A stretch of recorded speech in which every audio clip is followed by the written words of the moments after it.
Follow कीजिए, उनको बाहर पे भड़का रहा होता है ना, कि तुम्हारे साथ ये गलत हो रहा है, तुम्हारे साथ वो गलत हो रहा है। कभी कभी सही भी हो रहा होता है, तो सही रास्ता दिखाया जाता है, और कभी कभी गलत भी हो जाता है ना। टार्जन हंस रहा है इस बात पर, ठीक है। तो ऐसा ऐसा होता रहता है, ये सीन बनते रहता है लाइफ में।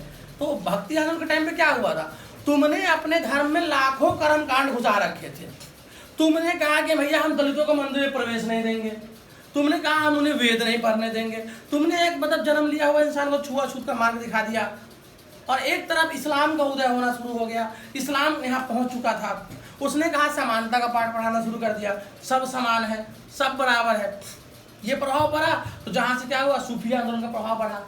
दूसरा क्या हुआ कि जब भक्ति आंदोलन का दौर आया, उस टाइम पे क्या हुआ कि जब मुस्लिम आक्रांताएं आए भारत में, उन्होंने आक्रमण किया, अटैक किया, तो मंदिर तोड़ने लग गए, मंदिर लूटने लग गए। इस परिस्थिति में तुम्हारे पास ऑप्शन ही नहीं था कि मंदिर जाए और पूजा करे। तो लोगों ने घूम घूम करके झाल, नगार, कीर्तन करना, भजन करना, गांव गांव में घूम के, घरों में घूम के ये शुरू कर दिया। और इस तरह से क्या हुआ कि भक्ति आंदोलन का उदय काल शुरू हो गया। अब ये उदय काल कैसा, ऐसे काल में कि जब समानताओं की बात आई, जब हर धर्म का एक टाइमिंग पीरियड आया जहां वो उछाल आया कि उनके बीच में विषमताएं कहां पर थी और समानताएं कहां पर थी। और ये उछाल समय के साथ बढ़ता गया, समय के साथ इसमें परिवर्तन आया। समय के साथ क्या हुआ कि लोगों का झुकाव बढ़ा धर्म की ओर, और लोग धर्म की ओर आगे बढ़ने लग गए। तो भक्ति आंदोलन का जो चरम काल कहा जाता है, जिस टाइम पे दो मत बन करके आए, कि जो बेसिकली दक्षिण भारत में अलग मत हो गया, उत्तर भारत में अलग मत हो गया। जब हम बात करें कंप्लीट भक्ति आरत का, तो भक्ति और सूफी के तौर पे कहा जाता है। सूफीज्म जहाँ पे एक तरफ इस्लाम जो था आक्रांताओं के दौर से गुजर रहा था, जहाँ लोगों के कन्वर्जन को जबरदस्ती किया जा रहा था, तो उसमें सूफीवाद ने आके क्या कहा कि कोई और तरीका भी है इस्लाम के प्रति लोगों को आकृष्ट करने का, और वो है सूफी के मार्ग पे चलते हुए, मतलब कि बिना हिंसा किए हुए इस मार्ग पे चलना, कि जहाँ से हमें आकृष्ट हो कि हम बता सके लोगों को कि इस्लाम ऐसा ही नहीं है जो मैसेज दिया जा रहा है। भक्ति काल में और भी परिवर्तन हुए, जहाँ पे लोगों ने ये भी माना कि कुछ लोग ऐसे भी थे जो भगवान के स्वरूप की पूजा करते थे। जैसे विष्णु भगवान है तो इनके हाथ में क्या होगा भैया, शंख होगा, चक्र होगा, पुष्प होगा, लक्ष्मी माता के साथ होंगे। शिव जी है तो गले में नाग होगा, अर्धचंद्र होगा, जटाएं होंगे, त्रिशूल होगा। ऐसी दुर्गा जी है तो उनके 8 हाथ होंगे, त्रिशूल होगा, तलवार होगा, शेर की सवारी होगी। हमने कैसे जाना, हमने पिक्चरों के हिसाब से जाना, हमने फोटो के हिसाब से जाना। तो उसमें क्या हुआ कि बेसिकली हम कह सकते हैं कि भक्ति मार्ग का वही था कि एक तरफ कि जिन्होंने दो मार्ग प्रशस्त किए, एक तरफ सगुन का मार्ग था, एक तरफ निर्गुण का मार्ग था। सगुन जो ईश्वर की भक्ति को उसके रूप के द्वारा करता हो, और निर्गुण जो ईश्वर की भक्ति करता तो है लेकिन वो कहता है कि ईश्वर अनंत है और उसका कोई आकार नहीं है। जब हम सगुन की बात करेंगे तो वहां पे सगुन भक्ति के भी दो मार्ग हो गए, जहाँ पे एक तरफ लोगों ने अलवार माना, एक तरफ लोगों ने नैनार माना। जब अलवार माना तो इसका सीधा सिद्धांत जाता है कि ये जो है भगवान विष्णु पे जाता है, और जब हम नैनार मानेंगे तो वो सीधे तौर पर भगवान शिव पे जाता है।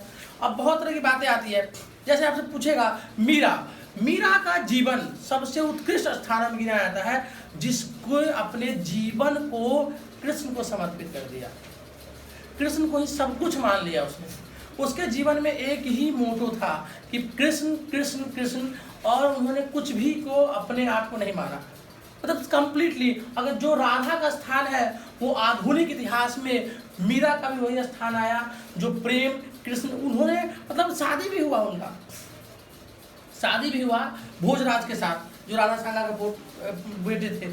शादी हुआ, उनको कितनी बार मारने की कोशिश हुई, जलाने की कोशिश हुई कि इस लड़की को जला देंगे, इस लड़की को मार देंगे। ये देखो ये क्या करती थी, राजकुमारी थी उस टाइम पे, राजकुमारी बड़े कुल के जन्म लिया हुआ इंसान, बहुत बड़ा सा साम्राज्य उसका, वो निकल पड़ती थी वो सारंगी लेकर के रोड पे, और बस कृष्ण कृष्ण के भक्ति भाव में।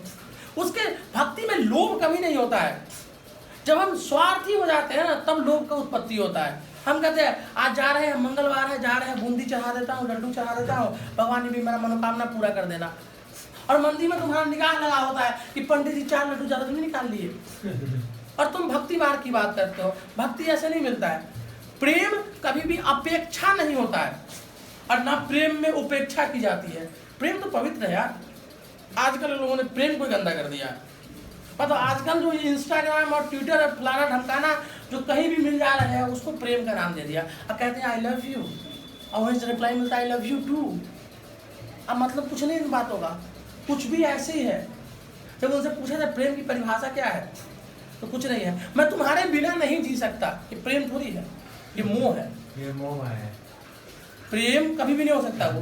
मैं तुम्हारे बिना नहीं जी सकता, मैं तुमसे ही प्यार करता हूँ, तुम ही मेरे सब कुछ हो। कोई तुम अगर तुम्हें लगता है ना तब तुम अपने सबसे किसी खास चीज को खो देते हो। जब किसी इंसान की मृत्यु हो जाती है, मृत्यु दुनिया का सबसे बड़ा सत्य है, इससे बड़ा कोई सत्य नहीं है। जो जन्म लिया है वो आज ना कल एक दिन मरेगा।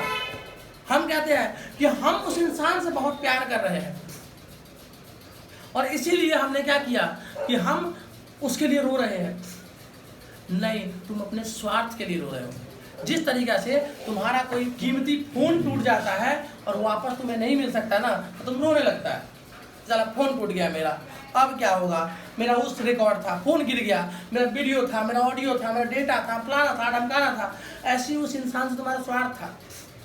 अब कहोगे मेरा क्या स्वार्थ था भाई, आध्यात्मिक स्वार्थ था, मानसिक स्वार्थ था, इमोशनल स्वार्थ था। और इसी स्वार्थ से तो इंसान जो है ना बंधा हुआ है, इसी को बंधन और इसी को रिश्ता कहते हैं। तो भक्ति में भी है, भगवान तो तुम कनेक्टिविटी से पहुंचाओ। रास्ता में तार कटा हुआ है तुम्हारा, उसको जुड़वाओ, मैसेज पहुंचेगा। और कौन कहता है भगवान नहीं होते? ये वामपंथियों चक्कर में ना पाया करो, ये तो ऐसे ही है, अपने बाप को बाप नहीं मानते हैं। सुना हो कुछ दिन पहले दिल्ली महिला आयोग के अध्यक्ष कह रही थी कि मेरा बाप मेरा यौन शोषण किया। तो इनकी बातों पर ज़्यादा ध्यान मत दिया करो, ये पप्पू गैंग के लोग हैं।